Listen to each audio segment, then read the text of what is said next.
Saudara, untuk di Denpasar sendiri, khususnya untuk di Jalan Gunung Batu Karu, Pemecutan Denpasar, Bali, ada salah satu makam yang menarik, yaitu makam dari Gusti Ayu Maderai atau yang biasa disebut dengan Hajah Raden Ayu Siti Khadijah, yang juga dimana dikenal sebagai salah satu putri raja yang makamnya tersebut diisi atau dikunjungi oleh banyak umat Hindu dan juga umat Islam, saudara. Dan juga seperti apa ceritanya, saat ini saya sudah bersama dengan Anak Agung Ngurah Putra Dharma Nurage, salah satu penglingsir agung warga Ageng Pemecutan. Selamat pagi, Bapak. Selamat pagi. Ya. Om Swastiastu. Swastiastu, Bapak. Baik, Bapak, ini terkait dengan makam dari Hajah Raden Ayu Siti Khadijah, Bapak, atau yang biasa disebut dengan Gusti Made Ayu Rai, Bapak ya. Si Ayu Maderai. Gusti Ayu Maderai. Oke, Bapak, bisa dijelaskan sedikit nggak, Bapak, terkait dengan sejarah dari makam tersebut, Bapak? Baiklah, selamat pagi Om Swastiastu. Saya selaku penglingsir agung warga Ageng Priagung Pemecutan, karena ada suatu pertanyaan mengenai keberadaan makam Siti Khadijah atau Gusti Ayu Maderai Putri Pemecutan. Jadi kalau kita cerita makam atau makam Ida Betara leluhur kami, kita coba mengawali dari keberadaan Kerajaan Badung. Karena beliau adalah putri Raja Badung yang ketiga. Nah, Kerajaan Badung itu dari mana lahirnya? Nah, kita awali saja dari Singosari, nggak usah jauh-jauh. Dari Singosari lahir Majapahit nanti. Nah, beliau adalah yang ke Bali itulah Ide Sri Nararia Damar. Nah, Arya Damar ini dapat tugas untuk mengalahkan Bali dari Raja Majapahit. Nah, beliaulah menurunkan Ida Betara Arya Kenceng. Nah, Arya Kenceng lah yang populer di Bali. Sedangkan di luar Bali, Arya Damarnya adalah Aditya Warman. Nah, dari Arya Kenceng lah nanti melahirkan Kerajaan Tabanan dan Kerajaan Badung. Nah, di satu sisi, dari Trah Damar ini juga melahirkan Kerajaan Bangkalan di Madura. Nah, itu pun setelah kami menelusuri, setelah adanya makam di kerajaan di kuburan Badung ini, makam Siti Khadijah, juga ada kaitan dengan Pagaruyung nantinya yang luar biasa di sini. Itulah Trah Arya Damar. Nah, kita fokus sekarang kepada keberadaan ide leluhur kami Siti Khadijah yang populer secara Islamnya, ide istri Pemecutan yang populer dengan Hindunya, dengan sebutan Keramat Badung atau Keramat Pemecutan. Jadi raja yang ketiga di Kerajaan Badung mempunyai banyak istri, Ide Betara Sakti Pemecutan.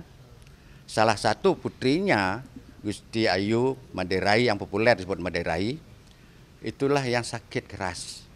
Berapa dukun waktu itu mengobati nggak pernah sembuh-sembuh, sehingga beliau mengeluarkan suatu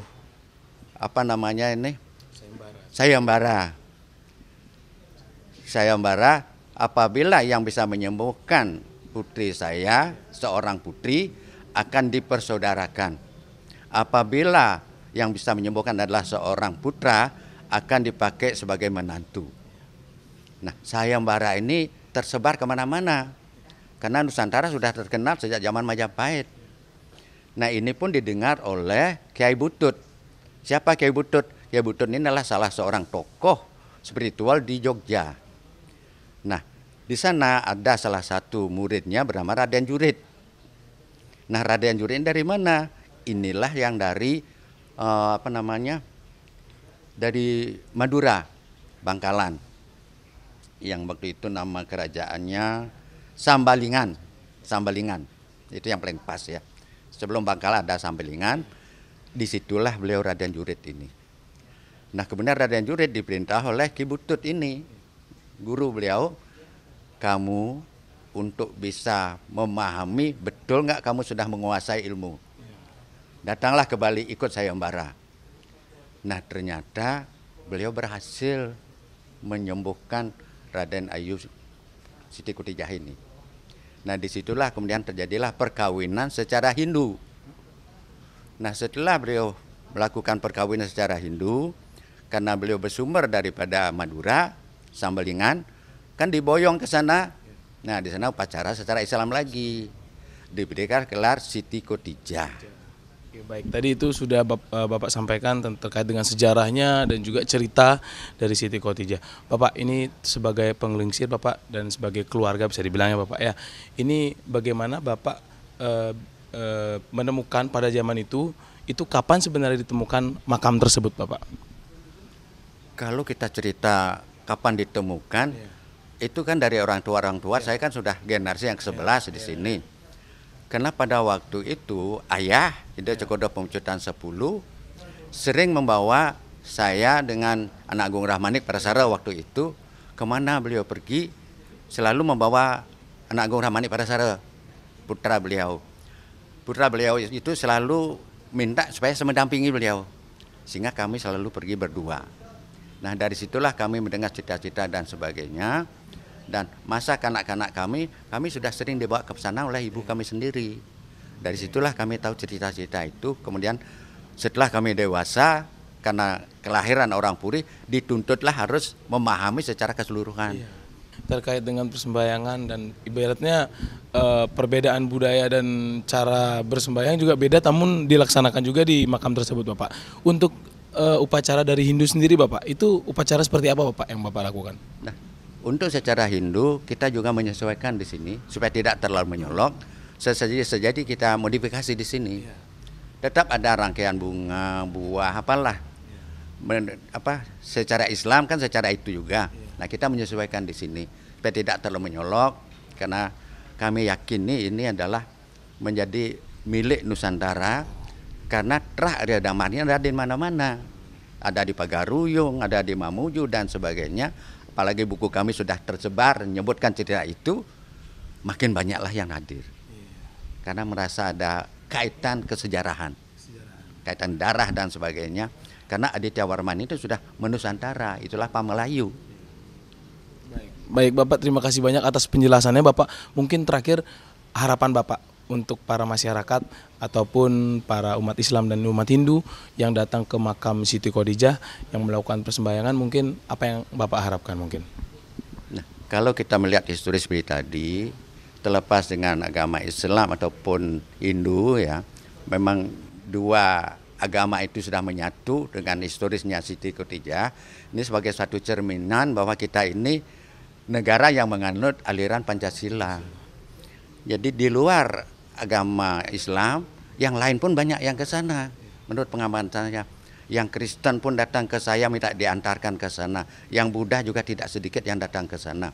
Dan kebetulan mereka mengenal saya sehingga saya dicari, minta mengantarkan ke sana. Itu awal-awal saja. Setelah itu makin banyak. Baik luar negeri pun, dari mana-mana pun banyak yang datang. Apalagi di samping makam beliau Siti Khotijah ada makamnya Miora. Nah beliau ini sudah menasional juga, karena siapa pelaku di situ? Beliau raja yang ke-10. Jadi raja ketiga ada makam Siti Khotijah, raja ke-10 ada makam Miora yang terjadi pada zaman penjajahan Belanda waktu itu. Beliau orang Jepang sebetulnya ini. Saya harapkan dari pemerintah dan sebagainya, marilah kita mulai dari Bali, bahwa Aditya Warman adalah pencetus Nusantara dari zaman Singasari, dan Majapahit Gajah Mada hanya sebagai pelaksana.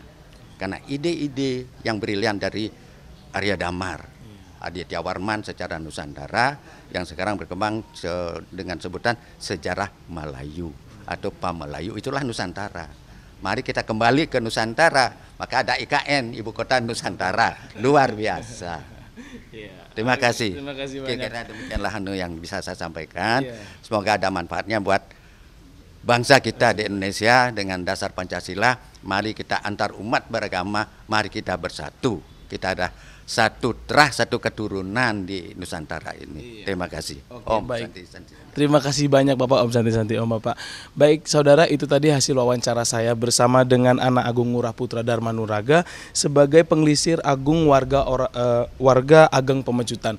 Dan saudara, demikian dari penjelasan dari Pak Anak Agung Ngurah Putra Darmanuraga, dan juga ternyata kunjungan-kunjungan para masyarakat ke makam Siti Khotijah itu mendapatkan respon baik dari Puri dan juga untuk makam tersebut sudah menjadi aset nasional yang siapapun bisa datang ke tempat tersebut tanpa melihat agama dan kebudayaan dari orang tersebut.